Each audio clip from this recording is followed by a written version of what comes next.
এই ঠান্ডা ঠান্ডা পরিবেশে গরম গরম যদি এক বাটি ধোয়া ওঠা স্যুপ পাওয়া যায় তাহলে কেমন হয়।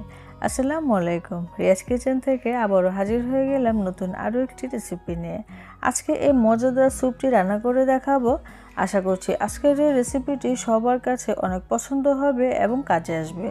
ভিডিওটি লাইক শেয়ার কমেন্ট করতে ভুলবেন না। চলে যাচ্ছি পুরো রেসিপিতে।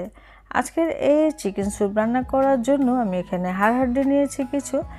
আর এই হাড়গুলো তেমন একটা খাওয়া হয় না, তো এগুলোকে যদি এক সাইড করে রেখে দেওয়া হয় তাহলে বিকেলের একটি নাস্তা হয়ে যায়। এখানে কিছু গলা, পাখনা এবং খাঁচার হাড্ডি আছে এবং আমরা যে বিকেলে নাস্তার জন্য সলিড মাংস নিই, তো সেখান থেকে কিছু হাড্ডি রয়ে গিয়েছিল, তো আমি এটার সাথে একসাথে মিশিয়ে রেখেছিলাম।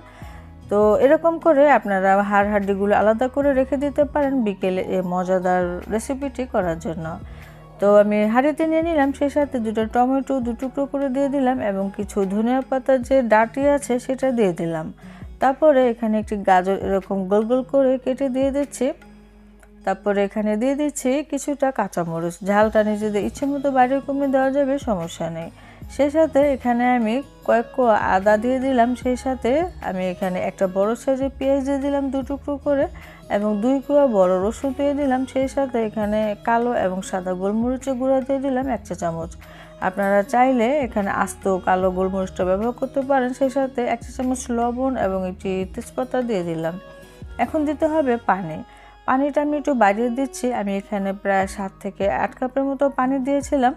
তারপর এখন ঢাকনাটা দিয়ে চুলায় বসিয়ে দেব। তো এই হাঁড়িতে আমার ছিল না, আমি হাঁড়িটা চেঞ্জ করে দিয়েছি, কারণ পানিটা একটু বাড়িয়ে দিয়েছি, কারণ এটাকে আমি প্রায় 15 থেকে 20 মিনিটের মতো জাল দেব। একটু সময় নিয়ে জাল দিলে দেখা যাবে আমাদের স্যুপটা খেতে ভীষণ মজা লাগবে। তো আমি প্রায় 15-20 মিনিট পরে চুলাটা বন্ধ করে দিলাম। এখন আমরা সেই পানি থেকে হাড্ডি, টমেটো সব কিছু উঠিয়ে নিয়েছি। তো উঠিয়ে এগুলিকে এক সাইডে রেখে দিলাম। এখন আমি এখানে দিয়ে দিচ্ছি 2 টেবিল চামচ পরিমাণে সয়া সস, 1 চা চামচ পরিমাণে সাদা কালো গোলমরিচের গুঁড়া দিয়ে দিলাম। এখন এখানে আমি 1 টেবিল চামচ পরিমাণে ফিশ সস দিয়ে দিলাম। এতে করে এই স্যুপটা খেতে বেশি মজা লাগবে। এবং প্রায় 3 টেবিল চামচ পরিমাণে টমেটো সস দিয়ে দিচ্ছি। তো এগুলি আসলে স্যুপের পরিমাণ অনুপাতে দিতে হবে। সেই সাথে 1 চা চামচ পরিমাণে চিনি এবং স্বাদ অনুযায়ী লবণ দিতে হবে। লবণ যেহেতু প্রথমে দিয়েছিলাম, লবণটা সাবধানে দিতে হবে। এখন নেড়েচেড়ে মিশিয়ে আরেকটা ফুটিয়ে নেব। এখন আমি চুলায় একটি ফ্রাই প্যান বসিয়ে এখানে আমি বাটার দিয়ে দিচ্ছি, প্রায় 1 টেবিল চামচের মতো হবে। বাটারটা যখন গলে যাবে তখন আমি এখানে দিয়ে দিচ্ছি আদা এবং রসুন কুচি। এখানে 1 চা চামচ পরিমাণে আদা এবং 1 টেবিল চামচ পরিমাণে রসুন কুচি আছে। তো এখন হালকা একটু ভেজে নিতে হবে। তো ভেজে নেওয়া হয়ে গেলে এখন এখানে কিছুটা সবজি ব্যবহার করব।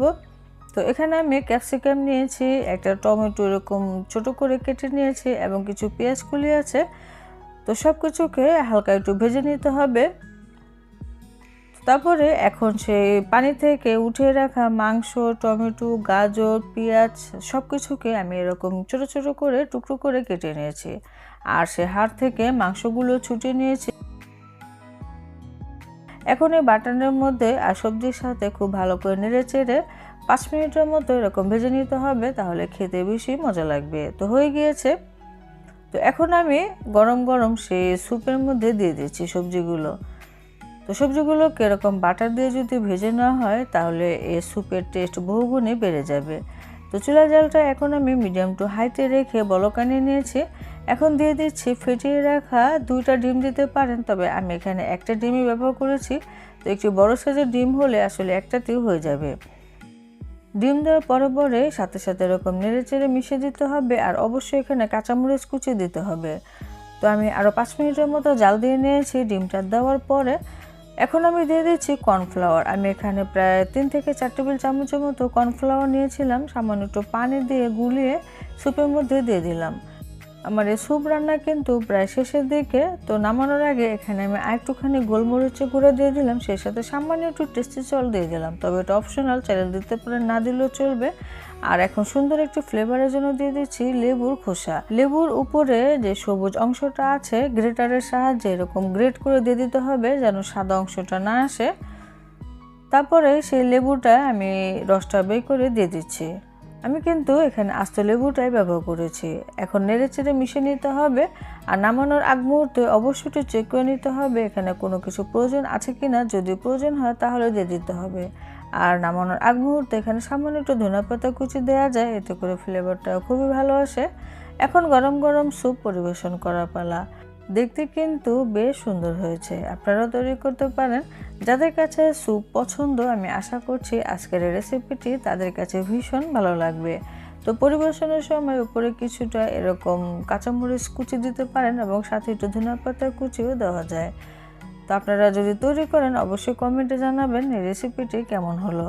আজকের এই রেসিপিটি যদি আপনারা একবার হলেও ট্রাই করেন তাহলে আমি গ্যারান্টি দিয়ে বলতে পারি এখন থেকে ঘরে মুরগি আনলে আপনারা হাড়গুলো অবশ্যই আলাদা করে রাখবেন শুধুমাত্র এই রেসিপিটি করার জন্য।